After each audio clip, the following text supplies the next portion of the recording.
Hey guys, so this week we're going to revisit the solar. And the reason I'm saying this is because I did something that I thought would work and did not. Now, because I use the EcoFlow stuff, there's an API, and that API allows me to query the device and find out how much power it's taken in.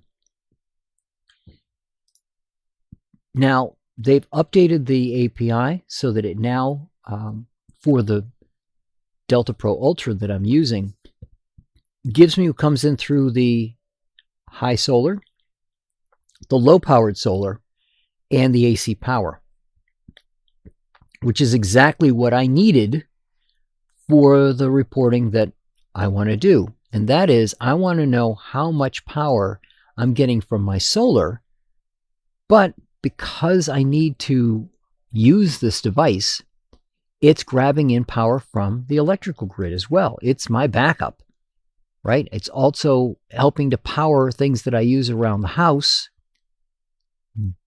Again, for those who may not have heard this one, what I've done is I have multiple battery devices in my house. I have this big one that's a 12 kilowatt unit. I have a smaller one that's a 2 kilowatt unit that I use to run my stove.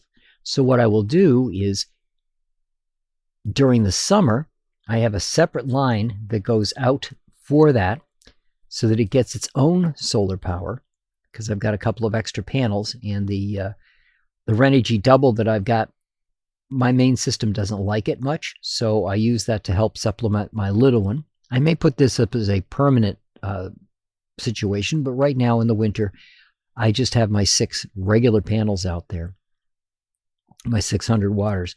So the small unit gets its power from the big unit. All right, it's like going to a well. I have a cistern outside my house that I fill up with water, and every time I need to go get more water, I go down to the main well, I pull the water up, and I put it in my cistern. It's the same process that I'm using here, but that means that the well that I'm drawing from could be getting both solar or could be getting power from the grid. And what I've been doing is just taking the total amount of watts and using that, and then subtracting out whatever I had from the whatever the application told me I was getting from AC. Now that it's in the API, I can do it a little better. But that means getting the power on a minute-by-minute basis. I tried it at the 5-minute mark, but the 5-minute mark was not good enough. And I'll give you an example of why. So on the 23rd of January in 2025 at 9:20, the reading was 171 watts. A minute later, it was 186, then 199, then 186. At the 4-minute mark, it was up to 221. And at the 5-minute mark, which would have been my next pull, it was at 229. And then it jumped to 278. So the problem here is that by going over a 5-minute range, the power can change dramatically. For example, now it's a 600 watt system, and I know you guys have questions about what that's going to be like come winter. So it's winter, right? So the 23rd at, and this is where it gets really wild, at 1:10 in the afternoon was 307 watts. A minute later, it was 177. Then it dropped down at 12-minute mark to 71, then down to 130, up to 135, then down to 128. Not great.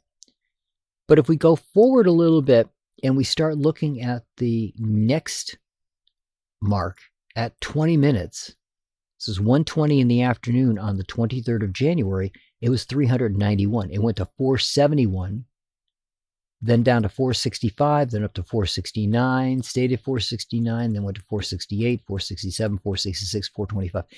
This is a 600 watt maximum setup, cranking out over 400 watts, getting close to 500 watts in winter. Now, again, this is not as much daylight. So even if it's cranking out at its full capacity, I've got less power coming into the system. But that's what we got. That's a good amount of power that came in.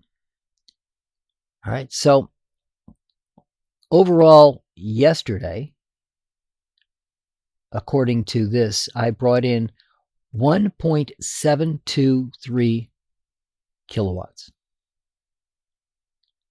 695 kilowatts of that was from the electrical grid, but 1.029 kilowatts of power that came into that system was through solar.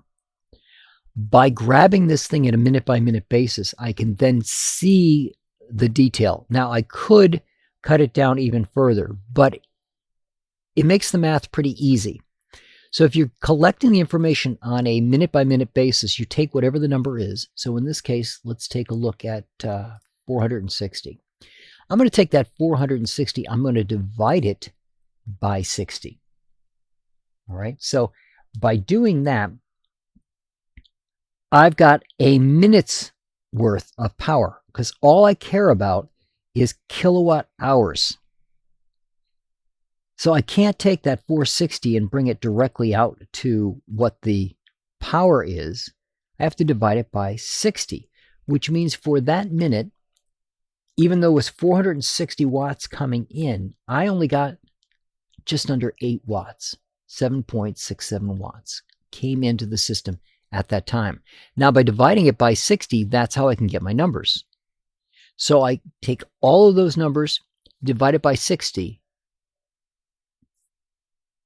I sum them up first, and then I divide it by 60. So the grand total divided by 60, or each individual number divided by 60 summed up, either way, it's going to give me what the power is that came into the system. And using my method versus what the application's telling me, they're pretty close. So I'm happy with using these numbers because I'm not looking for exact numbers. I'm looking for baselines that I've got something to work with.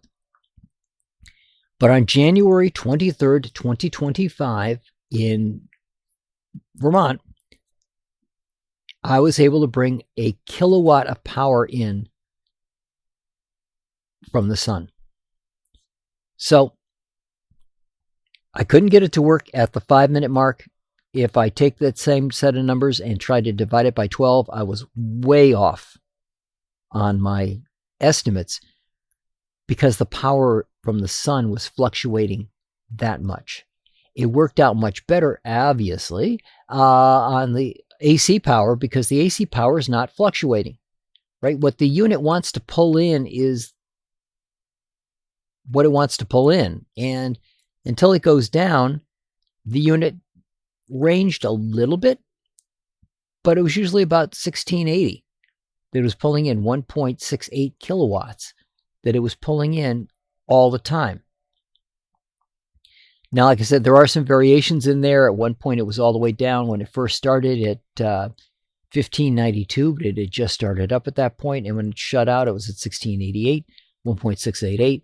So there was a little bit of fluctuation in there, but nothing near what I was getting on the solar. So as I was looking at my numbers and thinking I could do it at divided by 12, I realized that that was because those numbers weren't fluctuating as much as the panels were.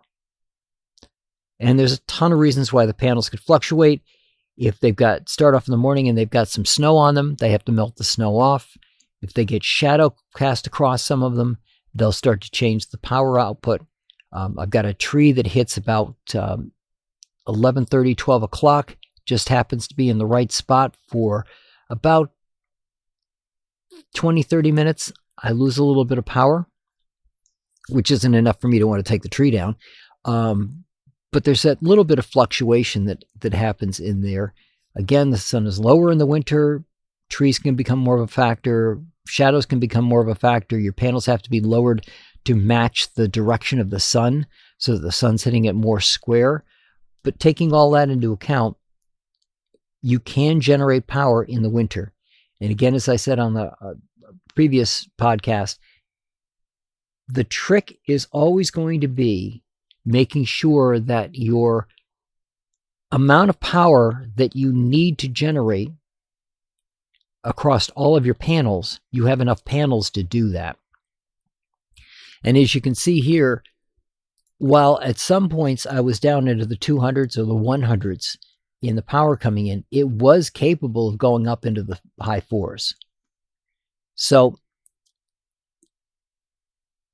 if you, as a matter of fact, I got up to 498 a couple of times. So you can use that as a basis for what you're doing, and then use as a factor the number of hours less you're going to have. So for example, if you've got the panels up during the summer and you're seeing what those panels are bringing in for power, you could keep that number, maybe hit it by 80%, take 20% off the top of that. But now you have to figure out what the sunlight is going to be during the winter versus what you had during the summer. So if the sunlight during the winter is 30% of what you had for the longer days in the summer, then that's what you would hit your number with. So if you started out with 100, you take 20% off, you're down to 80, and now you take a third of that, that's going to give you the amount of power that you're going to get from the panel total during the winter. You subtract that off the number that you need to get,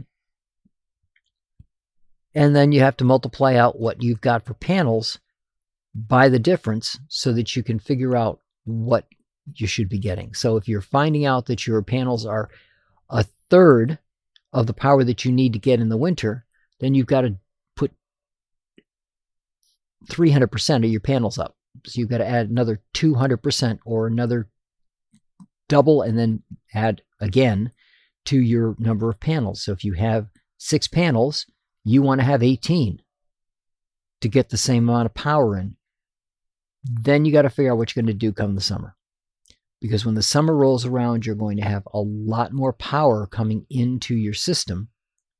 It's going to fill up a lot quicker. And maybe that means you want to add more batteries over the summer so that you're stockpiling that power for winter, right? The Delta Pro Ultras have 6 kilowatt batteries that come with them. I currently have 2. It can go up to 5, so I can do 30 kilowatts on the unit. And I could put 3 units together. It gets expensive, obviously, but it's a way of stockpiling that power over the summer.